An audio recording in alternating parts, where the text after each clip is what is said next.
ஒவ்வொரு ஊழியனுடைய ஊழியமும் ஒவ்வொரு விசுவாசியையும் ஊழியக்காரனாக மாற்ற வேண்டும். Amen.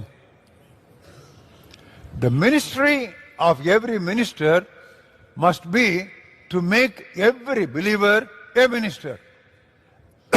பிலீவ் பண்ணா ஆமென் சொல்லுங்க. Amen. From day one, என்னைக்கு அவன் பிலீவர் ஆனானோ அன்னையிலிருந்து அந்த பாஸ்டர் இண்டிவிஜுவல் கேர் கொடுத்தாலும் சரி, கலெக்டிவ் கார்பரேட் கேர் கொடுத்தாலும் சரி, அவருடைய நோக்கம் அவன் ஒரு ஊழியக்காரனா மாற்றணும். ஊழியக்காரனா மாற்றணும்னு சொன்னா ஃபுல் டைம் சொல்லி அர்த்தம் இல்லையே. அவனை ஒரு மினிஸ்டர் ஆக்கணும், அவனை ஒரு சோல் வின்னர் ஆக்கணும். இன்னைக்கு இவாஞ்சலிஸ்ட் எல்லாம் என்ன பண்றாங்க? They are raising lot of supporters.